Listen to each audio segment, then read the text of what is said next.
Shalom Alahayakun, everyone. And no, I am not in my pajamas. That was a pre-recorded message that I did. And it was one of those mornings a couple days ago where I had been doing my personal study time. And in my personal study time, I found that verse and it just blew me away. And so I was like, I need to hit the record button and I need to share it. So no, not in my pajamas. I am in workout clothes though, but not my PJs. That will be coming soon enough. I've been up since 12:30 a.m. So it was one of those moments you wake up in the middle of the night and you have a revelation, you have something that hits you like a bolt of lightning, and then there's just like no way to go back to bed. But so it was a couple hours earlier from when I normally get up. So anyways, very happy to have all of you guys here today.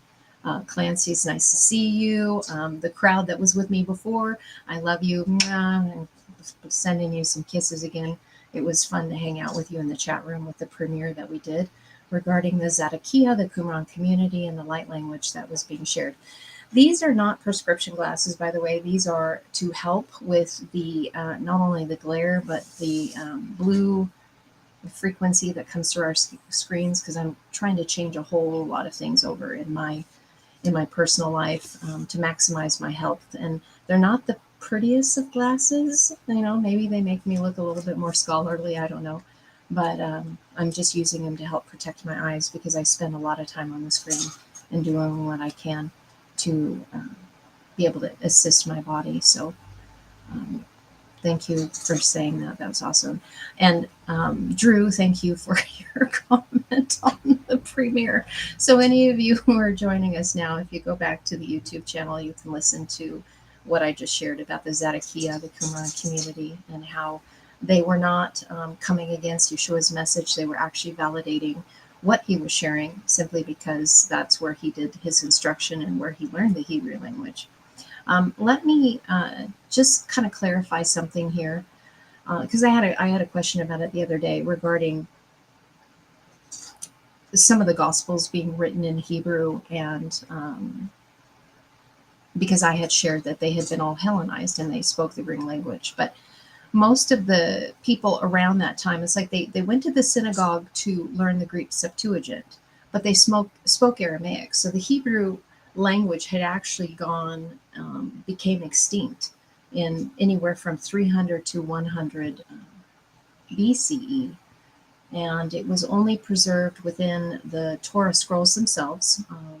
The high priest had access to it in Jerusalem, and any of the wealthy elites who would actually purchase Torah scrolls, and they were terribly expensive, like an entire year's worth of wages just to purchase one Torah scroll. So only the elites had access to them in the Hebrew, and the high priest.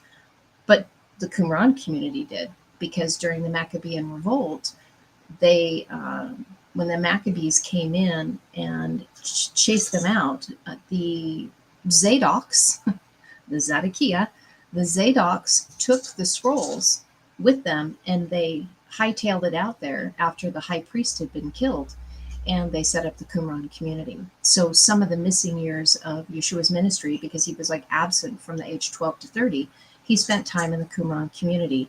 In fact, that's where John the Baptist was in his studying. And I wanted to point out that what I find is so fascinating is that having that little piece of information just like blew me away. It blew me away because when I connected the dots as to really comprehending why Yeshua's ministry was so deeply profound and like why it was so radical, because I was just like, what was that integer? What was that missing piece? Why was he so radical, and why was he bringing so many people into his way, his teachings? And I understood it. He was giving them back their inheritance. He was reestablishing their identity as a people that were to be the light of the world.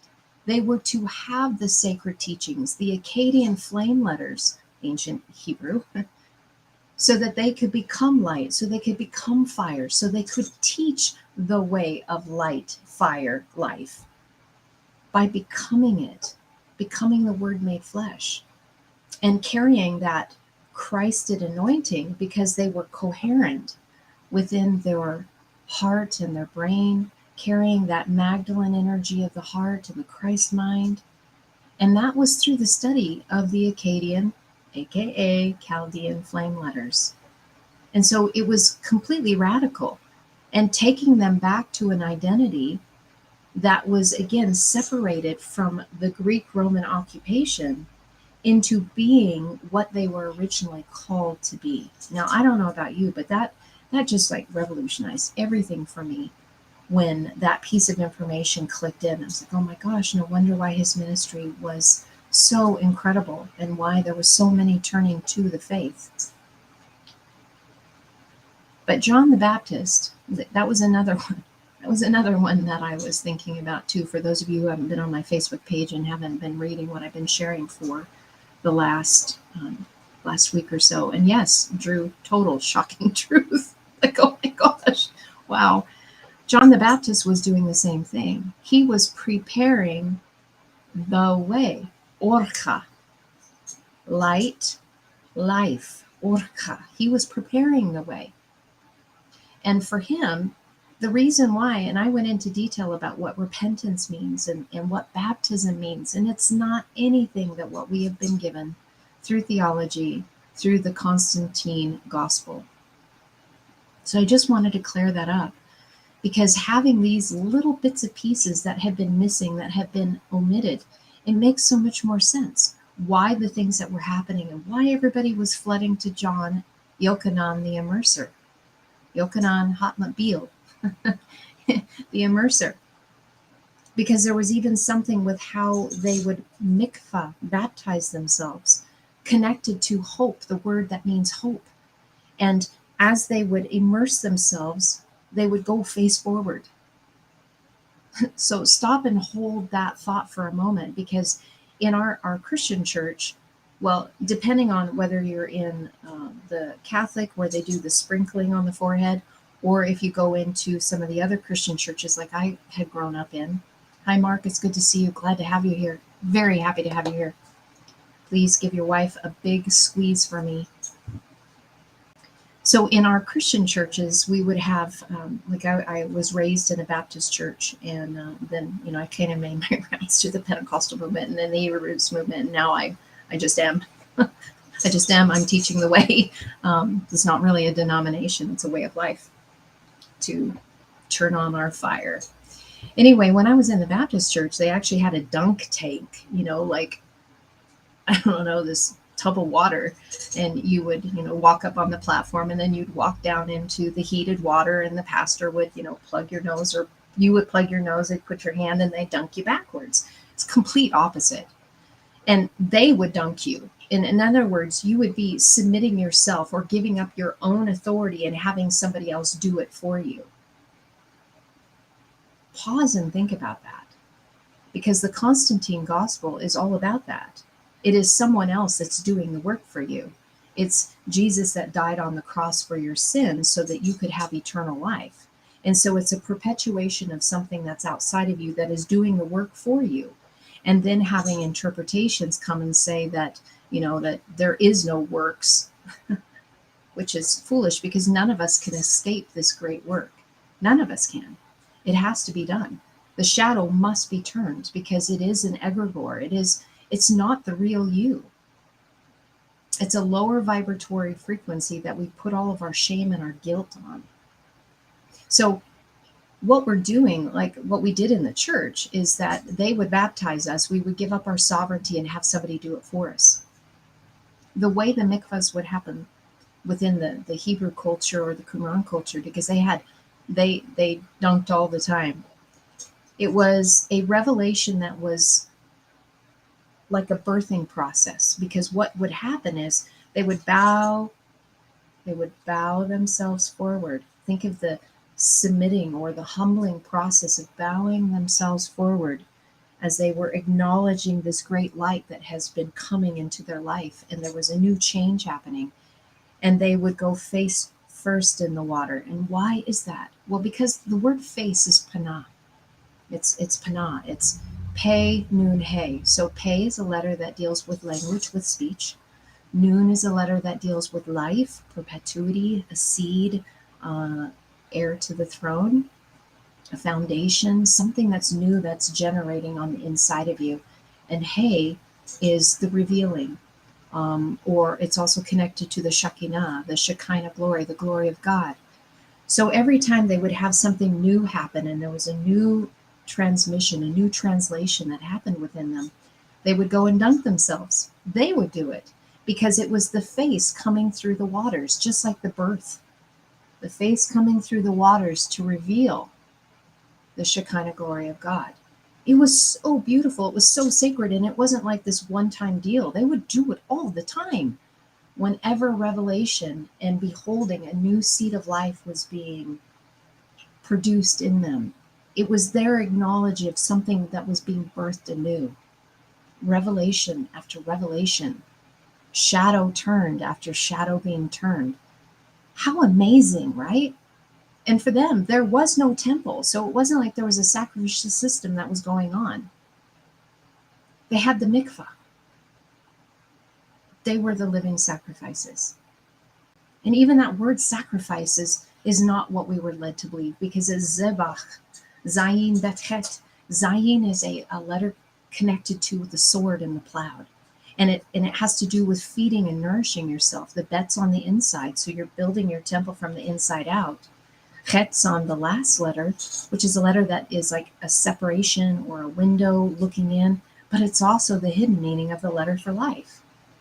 So in that sacrificing process, what are we doing? We're plowing up that shadow. We're turning up the soil because, again, panah, a new seed, has been planted, and it's no longer, fallow ground. It's been tilled so the new seed can go in.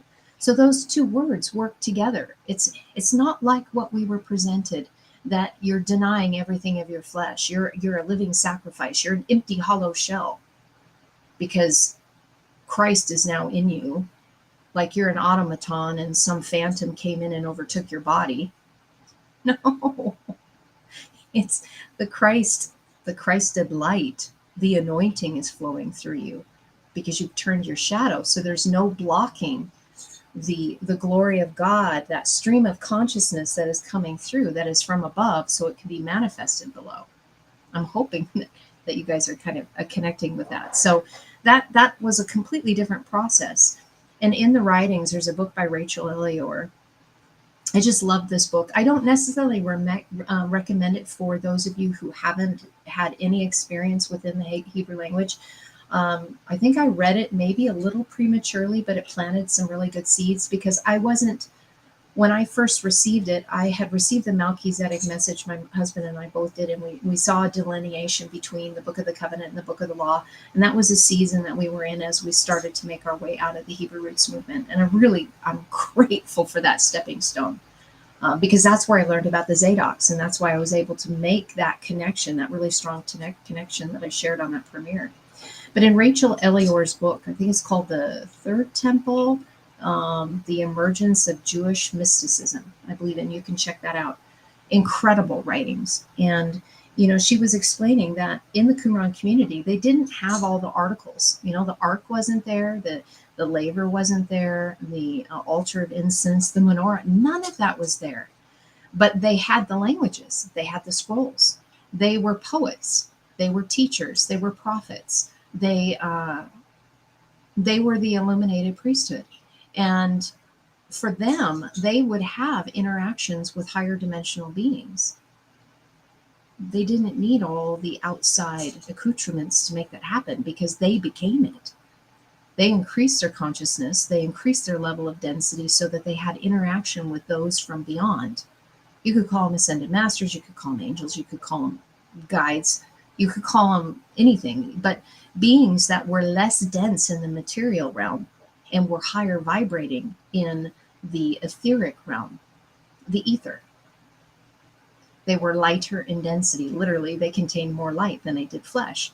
And so they were able to elevate themselves and have interactions where the priesthood of darkness did not, because the priesthood of darkness was teaching the Septuagint, which was void of all of the vibratory nature, frequency of the Akkadian flame letters. And for those of you who didn't catch this, the Akkadian flame letters actually was the language in the time of Nimrod. Think about the Tower of Babel story, narrative that we were given when the world was united under one language. It was the Akkadian language. Akkadian, translated into Greek, is Chaldean. The Chaldean language, the letters, the flame letters, the letters of light, the letters of life that are connected to Orcha, the way. Anyway, pretty amazing.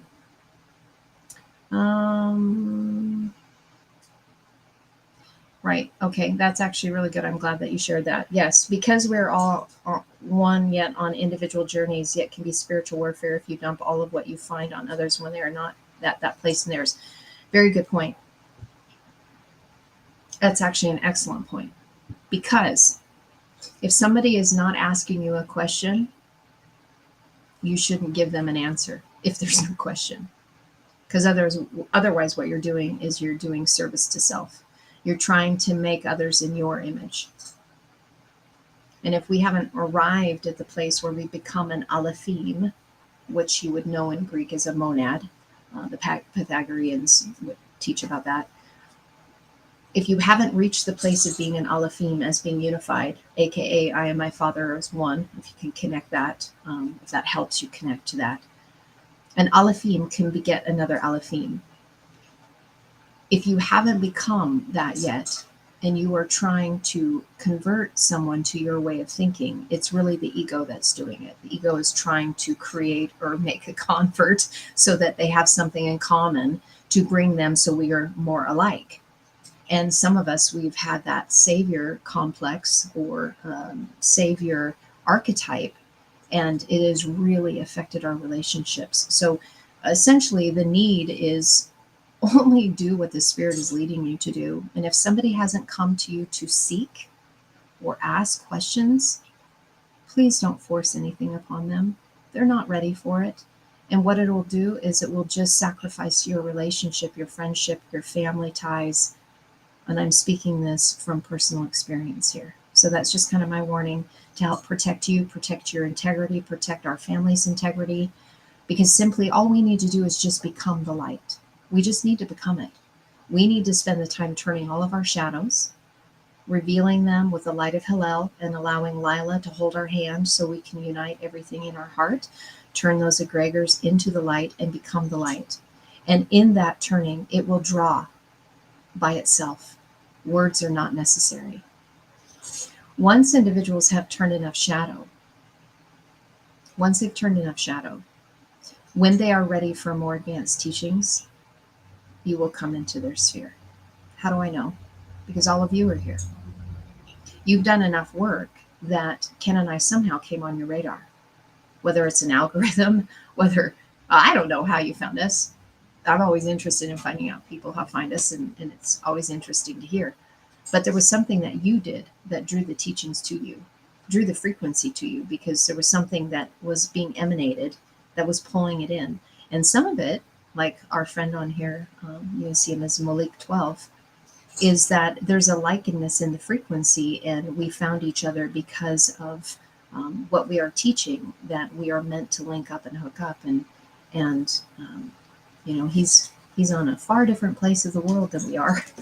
Romania is a long ways away, but he's doing the exact same thing. And so it was one of those things that, as in helping it not be so lonely, sometimes we get to cross-pollinate and help support one another in this great work.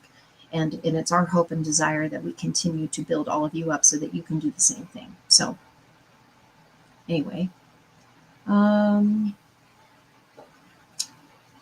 okay, I'm just looking to see if you guys have any questions. You guys are really busy in the chat, and I think it's beautiful. So I did put a link just for some of you who are interested. If you're a self-starter, okay, 2 to 5% of the population are self-starters. I think Ken and I fell under that category, and not that we're anything special. It's just that when the languages called us, we dove in and we looked and we searched and we were hunting and finding that which we needed, because it was a strong call for Ken and I. And that's a very tedious and a long process to go through. But if there's some of you who are self-starters and have that, I put a link on the premiere that I just did that will give you an idea where to go for resources. There are resources online. However, what I would like to say to you on that with resources online, you're not going to get everything that you need. I mean, I shared with you when I was showing you the Bashida through the dukrana.com that they omitted some things when you go and you analyze the verse. They only give you a portion of what's really available for you to look at. And that's kind of shocking, at least it was for me. So you can take a cursory glance, but you're not really going to get the fullness of what is being presented because the systems are dual. These languages are dual in nature. You will see like opposing thoughts. You're like, well, how can this word be this or that? Well, it's so you can see both faces, both energetic frequencies of the positive pole and the negative pole so that you can neutralize it. So that you can see both of those frequencies are operating within you and they're opposing one another until you unify them as one. And that's why that's there.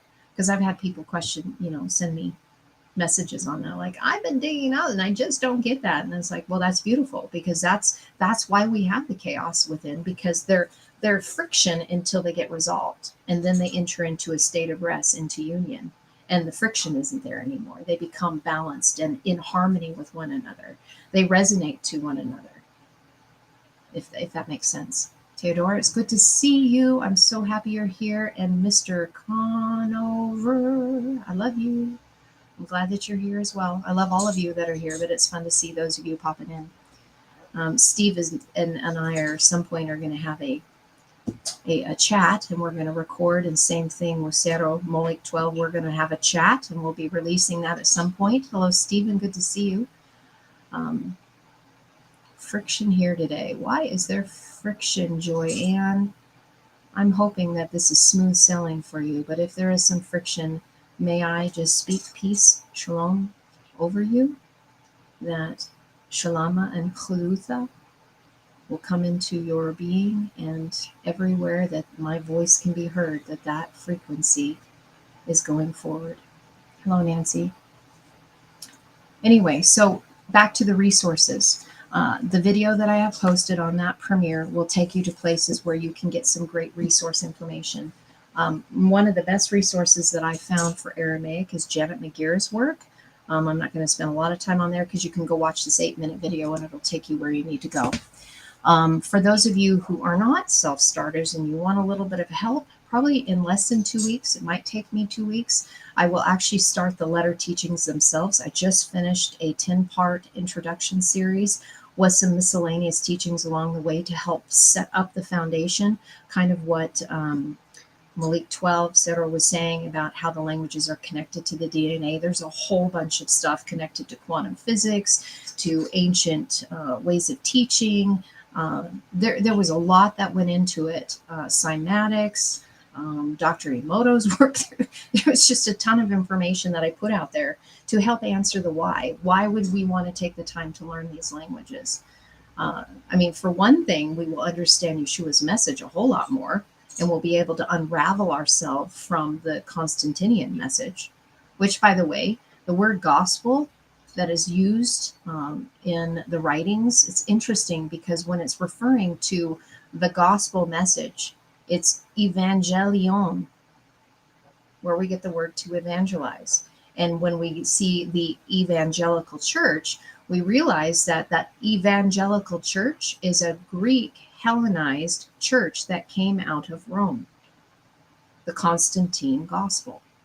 So what we can do now is be able to take the Aramaic words and the Hebrew, Miriam, and pull ourselves out of the egregores, the things that Constantine put forward in the Council of Nicea back in 325. We can collapse all of those egregores and fill them up. We can take these words that theology created to express religious ideas and bring them into the trueness of what was written in the Aramaic message and in the Hebrew message. It's quite phenomenal what we are being given the ability to do right now, because we are actually collapsing systems so that new can be brought forward, which will unite all of us. And it's beautiful because it'll be a reflection of the uniqueness of who you are as an individuated being, but with the same foundation. Guaranteed, every translated verse in the sacred writings is going to be a little bit different dependent on who is translating it. But underneath of it, the foundation is the same. That's beautiful if you think about it, because that allows so much room for a unique expression to come forward. Another unique expression, or the turn of the gem, of the stone, of the diamond, another fractal, another refraction, so that we can see the glory, the Shekinah glory of God in each individual right where they're at through that mirror reflection. It's just beautiful. Sometimes I just don't have words for it, and the only thing I have is an open heart and tears. Lots of tears. Okay, so let's move into this a little bit more. I already addressed Constatine because I wanted to be able to share that.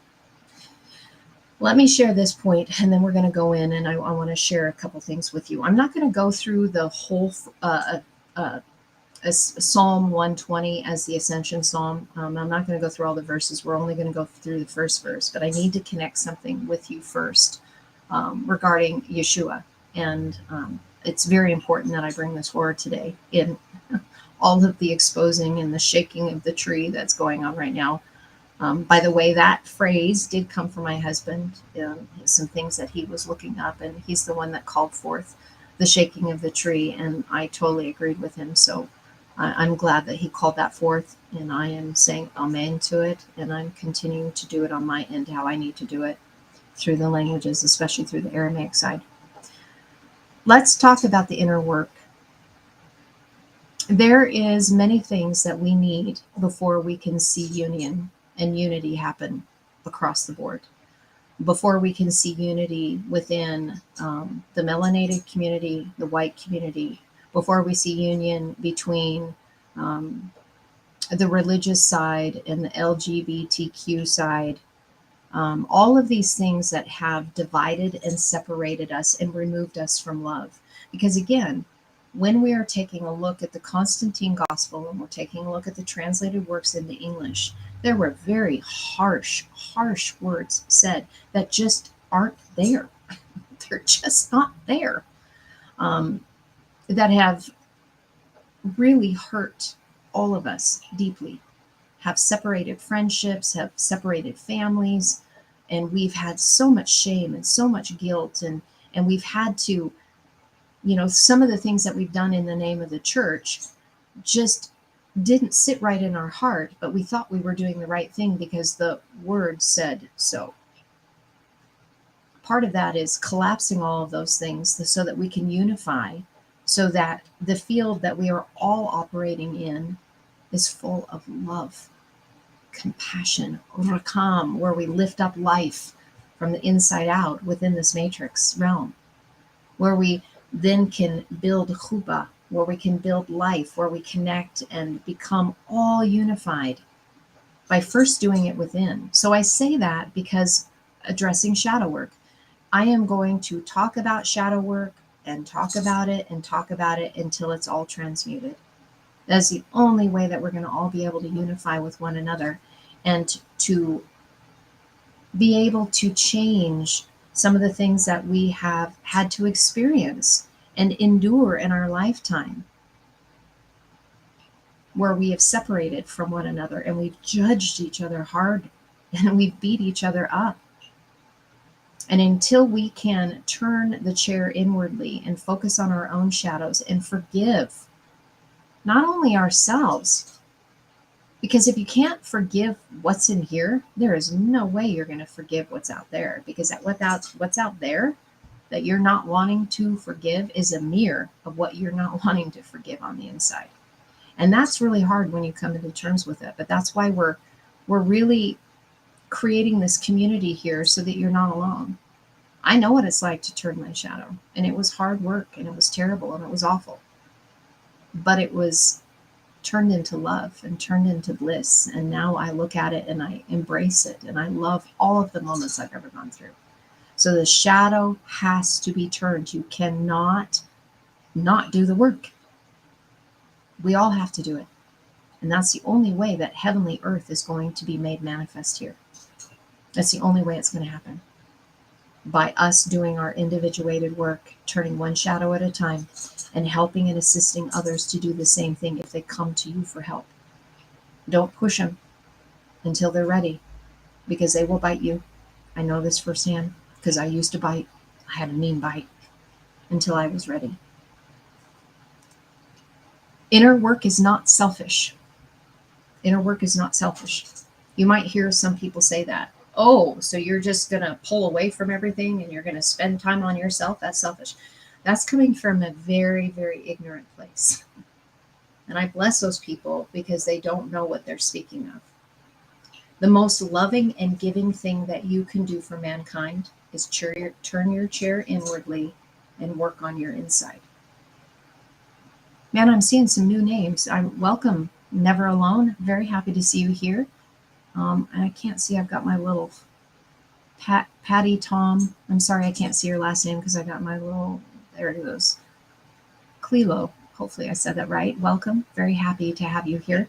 If you're ready to hear more, there's like 900 videos on this channel that you can go ahead and dive into. And we have a Patreon channel if you want to join us live twice a week with interactive live streams, where you can actually ask questions and hang out with Ken and I for about 2 hours. Anyway, it is not selfish to do the inner work. In fact, the greatest gift that you can do for all of mankind is transmute your own personal shadows. So the difference between service to self and service to others, if any of you have gone through the law of one raw material, service to others, well, let's back up. Service to self is when you are in entropic state. And entropy means that you are in chaos. You're not self-ordering. You're actually self-destructing. Hello, Patricia. It's good to see you again.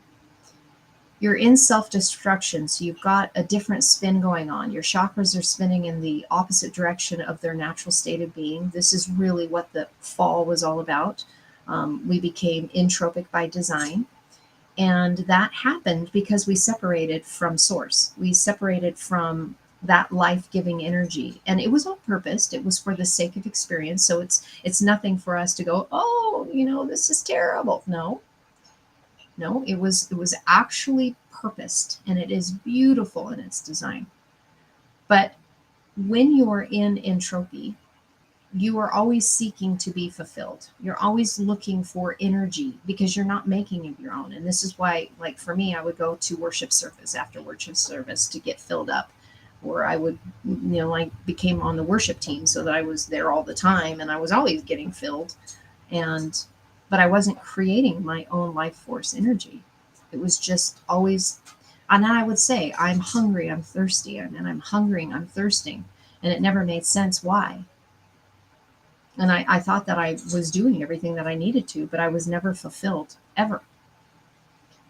And if you're not in the church seeking it, you will try to seek it from other people. You'll seek it in relationships that having a partner will help fulfill you because you need energy. Or you will seek it with other things. You will seek it with drugs and alcohol and pornography and other substances that, are considered medicine, but they're never meant to be a crutch. That's only temporary to get you through so that you can start busting through some of the trauma, some of those dark shadows, so you can begin transmuting them.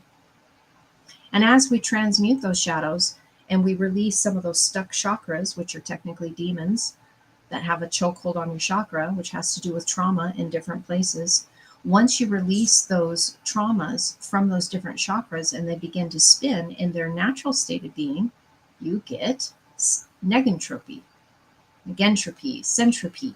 You begin producing life, light, Chiyah. So now you are in service to others. Because every time you're with someone, you are not taking their energy. You're not taking resources from the earth. You're not taking energy from your friends, from your family, from your partners, from your church, from your environment. You are actually giving energy. I kind of likened it to when a house has solar panels on their, on their roof. They can actually start putting energy back into the power companies. They begin giving instead of taking. It's the same thing. That's an outward manifestation of something that is trying to show us an inward reality of that which we create on the inside. But we have to build it. And we have to turn all the shadows because the shadows take. And the reason why the shadows take is because there's no light, there's no life, there's no Chiyah. And that's why you get triggered.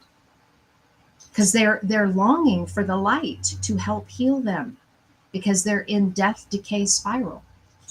Hopefully that's connecting with somebody here. So that's the difference between service to self and service to others. Now you can have someone who hasn't done any shadow work at all, and they are living a life. They would be considered a good person. They don't do evil. They don't harm people, but they have never worked on any of their shadow stuff. And they might be just living life and experience of traveling, movies, food, living the American dream, buying toys, buying stuff. That's still service to self. And although they are good people by what we would measure as a standard, they haven't created Chiyah in them. And that's okay, because it's an experience. Some have chosen to do that. And we're all going to make it back. All of us our energy is going to make it back. It will go back to unified whole, and we will be birthed in a new journey, a new experience, something completely different than what we've been doing. So there's never a concern or a worry that somebody isn't going to make it. Our fractal selves are doing exactly what we need to, and we are exactly where we need to be right now in this moment. We just take step after step, day after day, whatever is presented to us, and it is exactly as it should be. The world is exactly as it should be because we are as we should be. In other words, what you see out there is because of where we are at. We want change, we need to do the work. All right, I think I've beaten that enough. Do your shadow work, please. I bless you, those of you who have already done it. Namaste. And those of you who are in the throes of it in your dark night of the soul, we are here for you. We all love you, and we thank you for your work. I promise it does get better and it does get easier. You just got to turn one shadow at a time, sit back, let more revelation come to embrace you, and you'll make it through it, I promise. Let's take a look at something here. I'm going to pull up something that I thought was very interesting. We need to look at this verse here. I don't know how deep I'm going to dive into it because I really wanted to get into the Ascension Psalms. And I've been talking for a long time already. But this verse, I was like, oh my gosh, we need to talk about this. It falls in line with exposing the Constatine gospel. And really the exposure comes in the very last portion of this life. So when I look at this, translated by John Etheridge, but again spake Yeshua with them and said, I am the light of the world. He who followeth me shall not walk in darkness, but shall find the light of life. Now this was one of those really earth-shaking things, and I probably will do just a recording on this verse itself because I don't want to take the time right now with all of you to go through it because it's a long verse. And I did tell you I was going to start the process with the Ascension Psalms. But I want to show you something here. We have the word for light, which is the same word for fire. And any of you on Patreon have been hearing Ken speak for a while now that the mountain and the river are one. And that is this word. So the mountain and the river are one. It's also encapsulating light and fire. We see it actually twice in this verse. And the first time that we see it, it has the hey on the suffix side, and the second time we see it, we have the aleph. Both of these words on the end, these letters, form a word that means to see. The first time we see it, it's about revealing your shadow to yourself so that the Shekinah glory can come through. And then it turns into the absolute. And then there's a whole lot of steps after here that explains how to take your shadow and how to turn it. And so I will be going through this. I will record it. But this is what I want to show you. This word right here. This is Chiyah. I was just sharing with you about negentropy. And that negentropy is where we produce our own light, our own spin out of the entropic state. And on the front of that word, we have the dalet. Oh, sure, Jeffrey, I can enlarge in that. Thank you. Let me see if I can do that and if this will. See, I love it if I just pop out and just see what you guys are talking about so that you can see it a little bit more, because some of you might be on your cell phone. If you're not on a cell phone, you're seeing this probably just fine, but cell phone would make it very difficult. All right, hopefully that's better. Oh, from the Netherlands. Welcome, welcome, welcome. So the dalet is added in front of Chiyah. Now, the dalet is a letter that has to do with humility, is a really big key. It could be considered the poor man, the humbled with the bowed head, but it is a poor man, and it's a poor state of being that is ill. And the reason why it is, when you excavate that letter out in that frequency of what that's holding, it has to do with separation, something that's dangling, something that needs to connect. And it's making the individual ill. It's making the individual weak and feeble. And it goes in and it shares that the process of that is delivering yourself from all the things that cause you to be separated, which is the shadow. All of those things that are continuously keeping us from being able to be unified as one, first within, then without, and then from above. And so we need to go through this process of delivering ourselves. It's also connected to like drawing water from a very deep well. And it is totally a word that is telling you, you need to go inside, you need to do the work, you need to draw the water out of your own well, Moshe, to draw out the Mashach or the Mashiach, draw out the anointing. Only you can do that. Mishpachah can help, but it is your work that you need to do in order to deliver yourself from that place. And then the Tav is then added through the process of working through your shadow. And when you do that and you've delivered yourself from your shadow, all the egregores, all the things that are not you, then the Tav is put in place. And that Tav means completed. It means signature. It means fingerprint, covenant, the sign, the mark. So that is in front of Chiyah. So it's already letting us know that there's some sort of a process that's being presented to us that comes through Nura, light and fire. Again, connect that to the Akkadian flame letters, flame, light, same thing. That these flame letters are producing that which is necessary so you can A, first see your shadow, B, do the work to deliver yourself from it so that you can connect to the deep water, the deep well that's within you, that then allows you to become unified. Again, a phrase that I know you guys can connect to is, I and my Father are one. So let me drop the rest of this on you. This is what I want to drop. And I'm going to show you so that you can see it. For those of you who are on our Patreon account on the Haikala level, not the Orim, but the Haikala level, these notes will be posted there for all of you so that you can take it for your own study time. Do you see what is highlighted right there?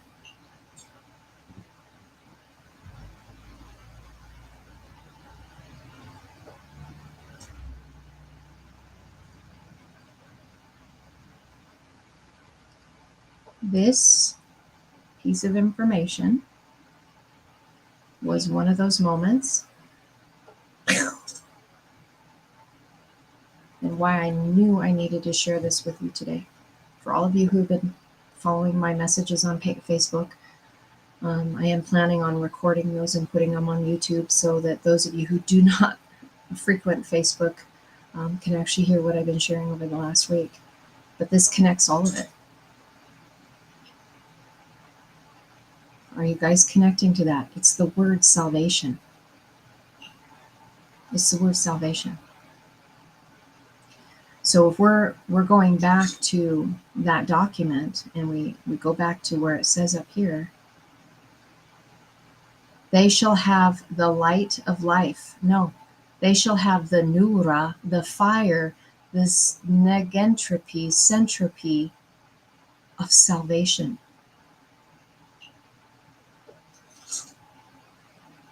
Do you see what that means? Yeshua's message was about salvation. Salvation is turning your spin from entropy to negentropy, centropy. That's what salvation is. That's what Chiyah is. That's unifying yourself on the inside. So you know that this has been made complete when you've unified your masculine and your feminine so that they can come together in harmony. Because if you have shadow, what happens is that the higher self and the lower self, the masculine and the feminine, are at war with one another. Because the masculine's job is to pull out and pull up that which is lagging behind, something that isn't real, and is trying to shine light on it to convert it. That's what conversion is all about, is converting your shadow so that you can chalaf, transfigure. So in this process of unifying them, the Akkadian flame letters help you begin to reveal the shadow in a very calm way. You will get stirred up. That's my warning. You will get stirred up. Your shadow will present itself, but it's in a loving kindness way so that you can convert it, so you can change the spin. So please hear what I'm saying. Yeshua's message was salvation. Then the Council of Nicea through Constatine made salvation about the death, burial, and resurrection, celebrating the crucifying, the killing of the man who was bringing forth the message from Qumran through the Akkadian flame letters that would bring forth Chiyah. It's right there in the writings. This is big news. But instead, we got the Evangelion. We got the Evangelical church, which had been Hellenized through the Greek writings, that switched everything. That instead of sharing Yeshua's teachings through the letters of light, through the letters of fire, through the letters of Chiyah, we were given not the message of the man, we were given a story about a man. And it never taught his message.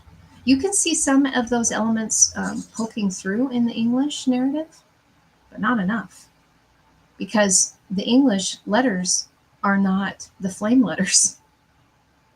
And those flame letters are found in our DNA. Those flame letters have been shown to affect matter through the study of cymatics. English does not. Greek does not.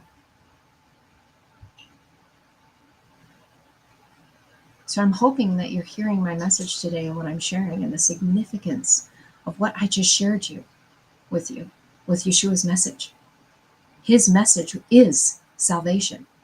There was no need for the cross. And I've had individuals saying, "What, did Yeshua not die, and did he not take the keys of hell back?" I love all of you that get stirred up by what I'm sharing. I have so much compassion for you. I just want to hug you. Your words, your stirring up, your anger, the potential hostility does not hurt me, because I can sit in the dark with you and love you back to life, just like I was loved back to life. I know exactly what it's like. So I'm not saying bring it on. I'm just saying I'm going to continue to shake the tree. And if there's questions, please ask.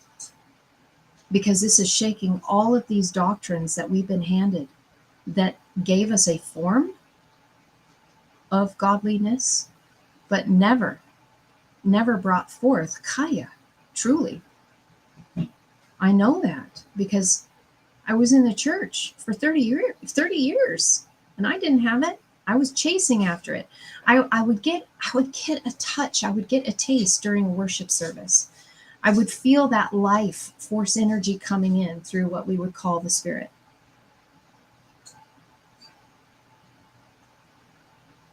But it would fade.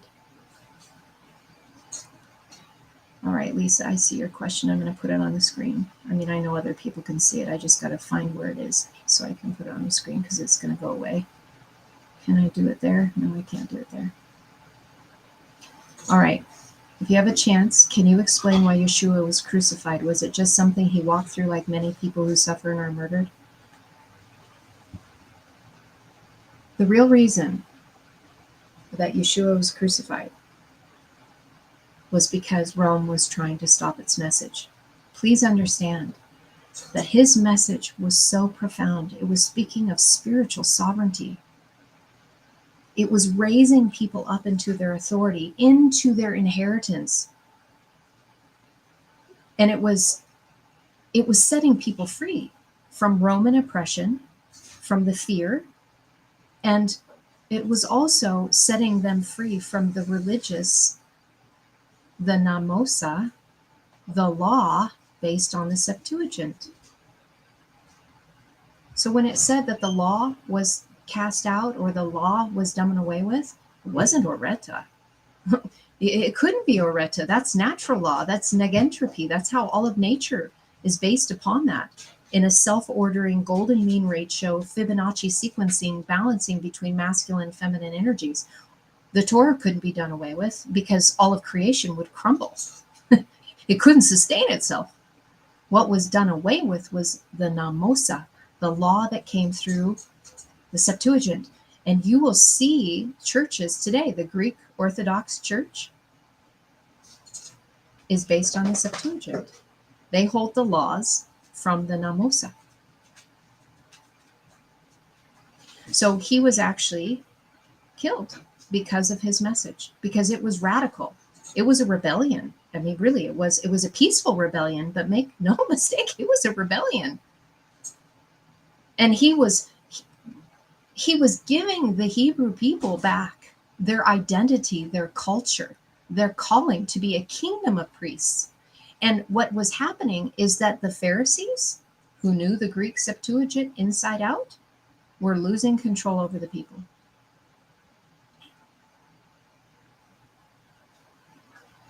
So Rome was losing control, the Pharisees were losing control, and they needed to make an example out of him. But as a martyr, it actually made his message spread further and faster. But so much so, it all had to be chased down. It all had to be eliminated. Qumran had to be decimated. And the light language had to go underground, enter in the dark ages. Because the flame letters couldn't be here. It all had to go away so that we could be in the darkest of the dark until we came out of the dark. And now the language has surfaced again. The people who live in Israel that speak Hebrew have no idea the treasure that they truly have. They speak it as a common tongue. They have no idea what they have, the treasure. And although the Torah scrolls have been reestablished, just like the same thing that Constatine did, same thing that Martin Luther did, said that we had to take the scriptures at face value. But that was never the Eastern thought with the scriptures. The Eastern thought and how they would write and how they would convey things was all allegory, mixed with some historical facts. It was all allegory. Yes, Nancy, he did reappear in a different density. Great question. He went into the place where what Ken has been talking about, the moving out of time, where you have the ability to go out of time and then in time. Out of time, in time, changing your density, being able to go back and forth at will. And Stephen, I that verse right there is definitely not what we think it is. I am going to do that about the letter that kills. Well, let me just share this with you right now, because I hear this all the time. I've heard this at least 20 times. No joke, within the last week because of things that I've been sharing. That word in that scripture, first of all, the letter, it means writings, and it's ketubah. And if any of you have been hanging out with me for any length of time, the ketubah is the wedding contract. The The word that kills, when you go and root it down, it means a knife. It doesn't kill you. Thank you, Malik, for answering that. Thank you very much. I'm so glad to have you here. A very, very beautiful soul that's here to teach as well. I look forward to having an interview with Cero so that we can talk about these things in a little bit more depth, so that he can share his heart with all of you from Romania. So yes, Patricia, it's the knife that cuts away. It's the knife that pierces us. It's the knife that digs up that hardened stone heart and makes it available to have a new seed plant in it. So they translated it as the letter kills. The ketubah brings life. It cuts away the things that aren't necessary. Another really big reveal. And there's so much more. There's so much more that isn't. Yes, Lisa, the circumcision of the heart. You betcha. That's what that's talking about. The ketubah can't go away either, because it's grasping a hold of the power of the covenant that builds you from the inside out to reveal the Shekinah glory that you are one with God. This is taking the bride into the queen. This is the place of intimacy. This is where we begin walking in our power in the earth. So just like the Torah or the Oreta, it can't be done away with. It is divine law. It can't be done away with. So that's why I want to take the time, and my husband is taking the time, and many of you who are going to start digging out these writings, you are going to be sharing it too. I can see a whole slew of YouTube channels opening. Patricia Rainey, you should be doing that.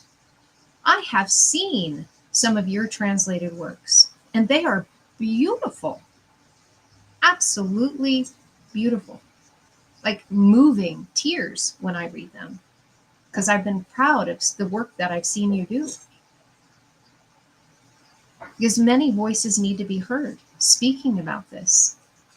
This is really the army that is being created. But it's warriors not like we thought. We're not going to be clashing swords. We're not bringing out guns to the party. Are you kidding me? We're doing our warfare on the inside so that we can render it clear and we can walk as peace and we can bring peace. Because as soon as all the shadows are turned, and as soon as that masculine and feminine energy are unified, war will cease to be. Let me say that one more time. When all the shadows are turned and the masculine and feminine energy get reunited, the higher self and the lower self join in intimate union, war will cease to be.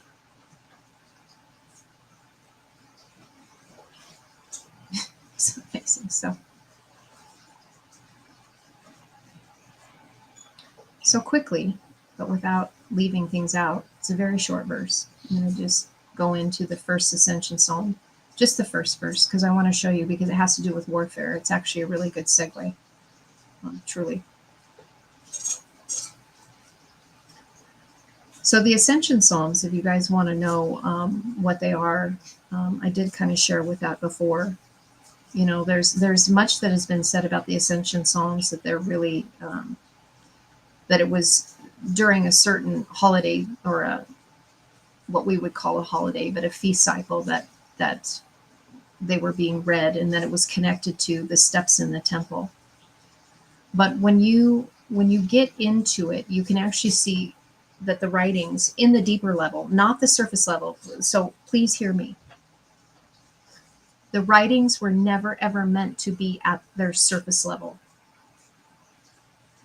What about the passage, if they hate you, they you guys, I know many of you were asking me about all these scriptures, and I saw somebody else, and I think it was Kathleen. These verses are not, I repeat, are not what they appear to be in English. Okay, let me do this. These verses that you guys are bringing up, I know I'm stirring you. I know I'm stirring you, and I'm so glad I'm stirring you, because these things need to come forward. But these verses are a reflection of A, where we were collectively when they were translated, and B, the mere reflection of the translator or translators themselves. Hate, when you root it down and you take a look at it in the Aramaic, it has to do with a thorn. Something that hedges you in and sticks you. That hate has to do with the mirror. That has to do with our own inward hating of ourselves that we project on another. But I can guarantee you, the mere reflection of what we would be translating the works in would be completely different than what we were handed, because of the state of the being that we were in our conscious level when we were still in a very, very, very dark time. We've just recently come out of the dark into the light, and that's why they're surfacing. That's why you're all here, because there's a great work to be done. And not everyone's going to be called to the language. But please understand that these passages that we're all looking at, for those of you who are actually entering into the great work with the sacred languages, transferring and transmuting and transfiguring yourself, is actually the work that's helping the collective. We're actually creating new neural networks so that the collective can get onto the highway. The highway and the highway. It's a play on words. Aliyah, to ascend, to become the highest, to be the power of the Shekinah glory, manifested glory in God's earth, as we are that as creators. So all of this is connected. And so any of those fearful verses, just set those aside. Please don't allow them to infiltrate you and pierce your heart anymore. That's not the kind of piercing that we need. We need the kind of piercing that brings forth Chiyah. We need the kind of piercing that cuts away the things that don't serve us any longer. The kind of cutting that happens when we break up the fallow ground, so that we can become healed as whole, as holy once again, so that we can move out of a common era back into a sacred era. And sacred shabu, to turn. So the fire of God is built so that your eyes can see. That's what sacred is. All right. Let me go back in the verse. I know I've been keeping you guys long. We're like an hour already, and it was an hour and a half. So I will go through this, and then we'll stop for the day, because I've shared a lot with you guys already. You guys are hanging in here. It's an honor. I'm so blessed to have you guys here, that you're giving me all of this of your time. I appreciate the energetic exchange greatly. Okay, so let's take a look at this. A song of ascents. Look and see how it was translated. A song of ascents to Yahweh in distress. In my distress, I cried and he heard me. That's it.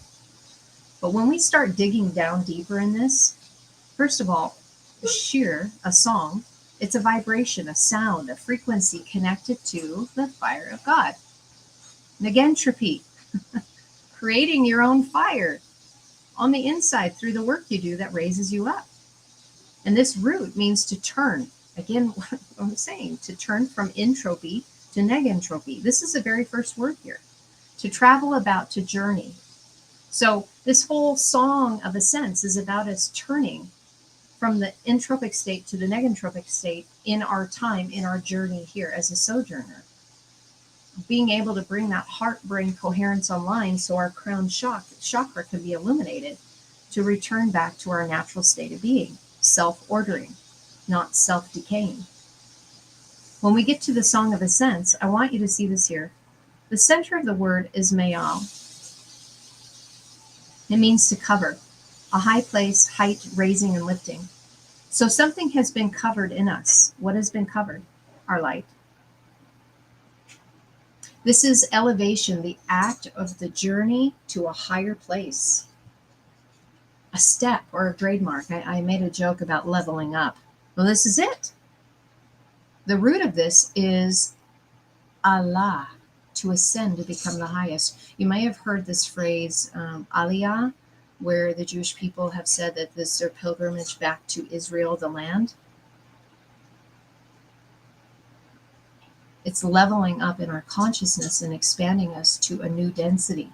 So we are less dense in the flesh, and we have a higher density of spirit. It's about going up. It's about ascending. This is what the Shamayim, the heavens, are all about. So the revealing that comes through that which has been covered in order to ascend us up so that we can connect to that vav that's on that suffix side that's been added is literally showing the union that happens from our higher self and our lower self, our ethereal side and our material side, in sacred union in the hidden place, so that we can complete the covenant, so that they can become covenanted. What does that mean? To be covenanted? They become married. They become unified. And that's what this whole series of Psalms is about. Then we see to Yahweh. I've gone into great detail about Yod He Vav He. The He Vav He is a word that means desire. It means desire. And then we have power added to it on the front end, which is the work and deed of the hand, meaning something that actually makes it happen. Desire that has been actualized through the breath, through the masculine and the feminine energy. That's why you have two He's in the middle. This is actually showing that the He of the feminine and the masculine have joined together, and they've created something that they're desiring, and it's actually manifested. It's the work that happened. And El, even though this can mean be to or toward, because that's based on this, on the Lamed, but the Aleph is added. This makes the word God. And really, this is a strong leader, teaching shepherd that has a staff of authority. We get hung up on the word God. We have been conditioned to believe God is something completely different because we've been indoctrinated, especially through the Constantinian thought, of God being something that's outside of us, when it's an essence that resides within us, as us, through us, all around us. It's that part of the wave in particle wave duality. Reality is like 99.99999 empty space wave, and only 0.000001% matter. It's all wave. So this is the strength of the teachers that understand the quantum realm, that space, that ether, that Akash, that Mandala land, the place beyond, the veil, that are the work of their desire, and they create.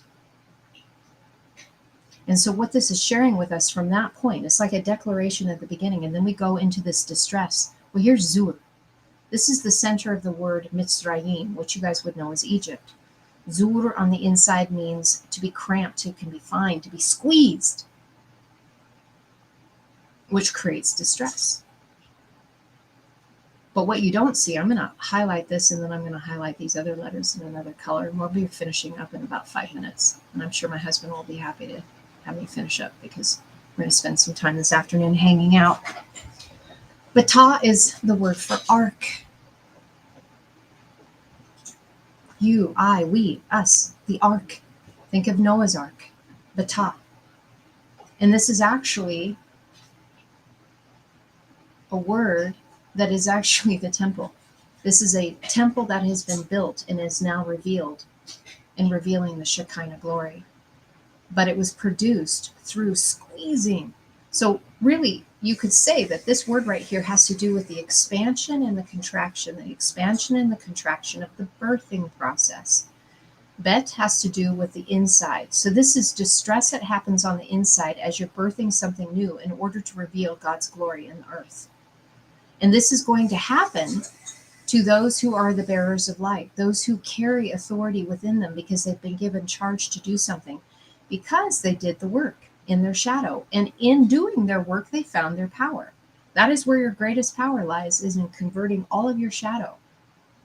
Because then you become manifested light. You have turned. There is no shadow in your turning. Remember, I think we said there was turn up here? To turn? To turn, the very first word. Then there's cry. Last two words here. We have kara. This is a word that actually means to cry or to cry out, to proclaim, to summon, invite, call, commission, appoint, and endow. Are you guys excited yet? That's some really good stuff there. This is what you wouldn't see. I highlighted already the Aleph Tav. The Aleph Tav is an idiom that is an expression of the language. The Aleph through the Tav, the Aleph, Bet, Gimel, Dalet, Hey, Vav, Zayin, etc., etc., etc., and all the words that are created through the Aleph Tav. It's like a summary of all of creation's codes right here. The language is crying out. The language is crying out to us so that we can compress light in the circle of time, taking that which is hidden, finding the narrow place between the two, and getting and transmuting that shadow to reveal the light in order to raise us out of our poor and destitute place of entropy into syntropy, which is God's gift. That little diamond on the top right there, that is God's gift to us, so that we can see and become one with the covenant of completion and have our power restored through the Akkadian Chaldean flame letters. Then we have the word Anah. He heard me. It's interesting that they would put the word he on there because there is no he here. This yod on the end of the word actually means possessive, like mine. It's mine. So really, it's I'm hearing myself. I am my own answer. I am my own resolve. This is mine. I have a testimony. So when we connect first to Mother, who teaches the divine masculine, she's teaching us how to build so we can be then filled with power. These three letters here, I'm going to highlight in another color, is a permutation for the word ayin. Literally, the ayin, it's a word, and it means to see. To see the full landscape, the fountain of the deep. And that is a permutation for it. So here's a power that is being given to us through. This is really interesting when you look at this. I almost need to highlight these in different colors so that you can connect to this really quickly. This is double vision. This is like perfect vision. There is a yod on the prefix that has been added and a yod on the suffix. What does that mean, Carrie? Please tell me what that means. That means that there's a vision being given to you through both mother and father. And it's literally the yod that's on the front that's got a little dagesh in there. It's called a strong dagesh. And that strong dagesh is like double power. This is literally has 3 yods in it. The yods are always seeking to be connected. So 3 yods, do you know what 3 yods, when they get fully connected, when you connect your ethereal side to your material side as your triune body, soul, spirit, you get vav, vav, vav. Vav, vav, vav. When you transfer that into Gematria through the individuated letters is 666. That is something that we do not need to fear. That is something that is letting us know that we are taking a vision, this triune vision that is coming from Mother, Father, Spirit, and we are connecting to it so that we become the answer. We become a witness that has a testimony. The 2 witnesses, there might be 2 that go out with a message. There's many of us that are doing this, but the 2 witnesses are Mother and Father. The 2 witnesses are those that are giving us the vision so we can see with perfect vision and be able to grasp a hold of it, anchor it into us, converting us, transfiguring us so that we can actually see. And this is the most beautiful part of this first verse. These 2 letters right here, and I'm sorry, I can't see any of your questions if you guys are making comments, because when I'm on a screen share, especially when I'm doing this, I can't see anything you guys are doing, and I'm so sorry. These last 2 letters here, the Nun and the Aleph, this is an active form of a word that says, I, we beseech thee. It's like prayers that have been going forward, things that we have whispered in our quiet, sacred space of our heart. Like literal prayers that we haven't even been giving words to, but it's a frequency of the silent prayer that is coming from within. As I, we beseech thee, may the power go forward. I, we beseech thee, please do your shadow work. Turn all of the shadows so that we can be the witnesses that have a testimony of this great transformation that has happened, this great transfiguration that happened because of the return of the sacred languages, the Akkadian letters, the flame letters of light that have made themselves manifest in our time so that we can have this happen, so that we can become it. Now, am I saying that everybody has to study it? Absolutely not. And I would never say that, because if I said that you needed to, I would be serving myself. I would just null and void everything that I have done in becoming service to others if I told you what to do. I will never, ever, ever tell you what to do. I might have a strong emphasis and a strong suggestion, but I will never tell you what to do. I will never tell you that you have to study the languages. What I am saying is there is an opportunity presenting itself for you to journey in. This is a much more gentle way of turning the shadow, because the letters themselves are full of nothing but light and love. A bruised reed they will not break. You can do your shadow work by turning that chair inwardly. You don't need to have the friction of other people to show you your shadow, because that just means conflict. And for some of us, we don't want more trauma. We've already had so much of it. We don't need any more. So let the letters do it for you. Let them love you back into Chiyah, into life, salvation, Yeshua's message. Let them help you turn your spin so that you are serving others by giving life, by giving Chiyah, by giving fire, putting it back into the collective instead of taking. You can do this without studying the languages. Lots of shadow work, a lot of meditation, a lot of confronting your shadow by having interactions with the world. But sometimes some of us have been so traumatized, we literally need to have our little wilderness journey where we pull away from everything and we take a season just to ourselves, where we heal, where we transform all of those shadows into light, into life, into Chiyah.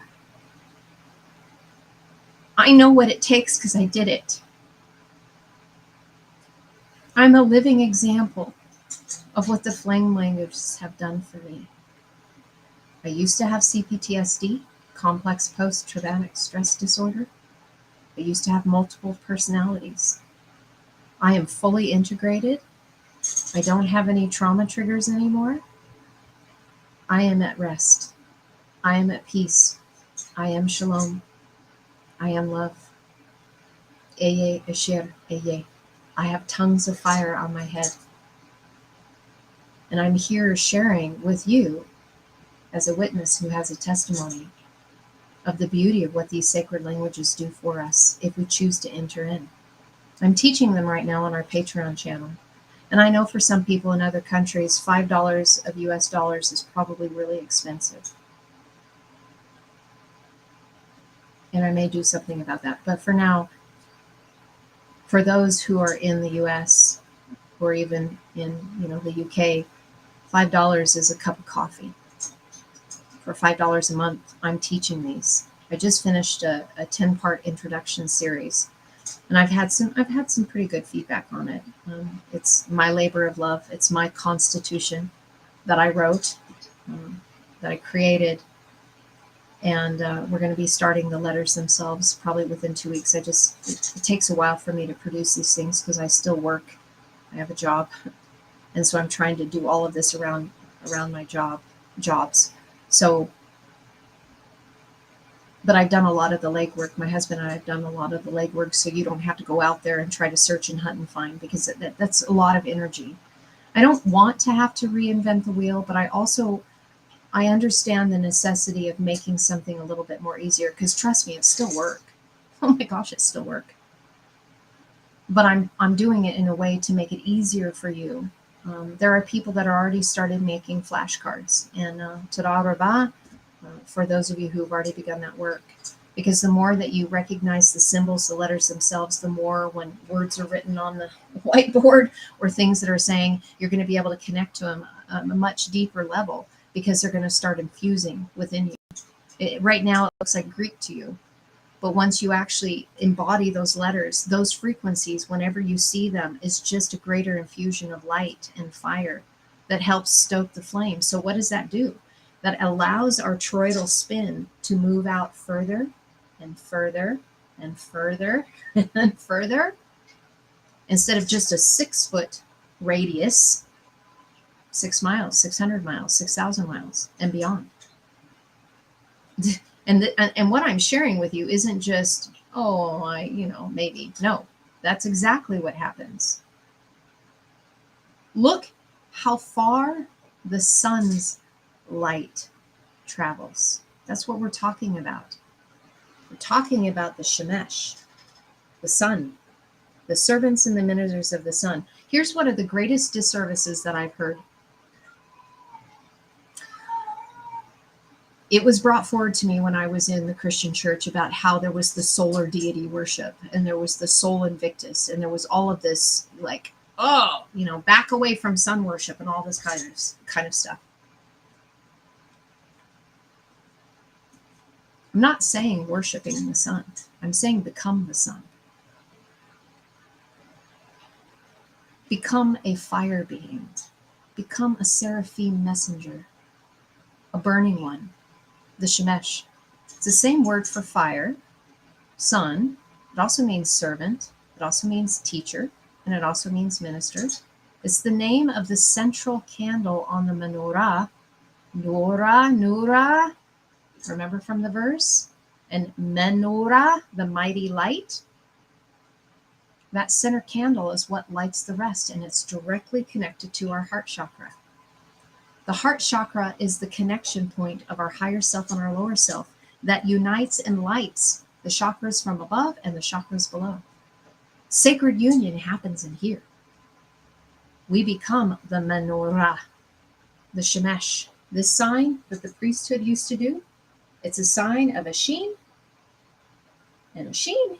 And when they touch the fingers, it creates a mem. There's a scripture that says when Paul addressed the people, he gave a sign with his hand and began to speak to them in Hebrew. Paul was raised in the Septuagint. For 3 years, he was taught Hebrew. He already knew Aramaic because it was a common tongue. And the leap from Aramaic to Hebrew, they're almost exactly the same. There's a few little differences. The sign he made was this. The Shemesh. And then he began addressing them in Hebrew. The Akkadian flame letters of light, which equates to life. We are an amazing day, people. We are an amazing day. It is time for our light to raise itself and shine.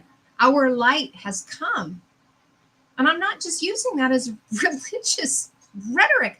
I am saying it literally has come. The time is now. I'm so excited to be alive. I'm so excited to be a part of this. This is not a religious movement. This is a way of life, orca, of the oreta. This changes everything. All right, you guys, you've been hanging out with me for a long time, and I know my husband wants me to be done. I love you with all of my being. You are all family. We're doing this together. Thank you, all of you, for your shadow work that you have turned. Thank you for how you've served humanity in your unique way. Thank you for everything that you have done, the little and the great and everything in between, because it all matters. You matter. We matter.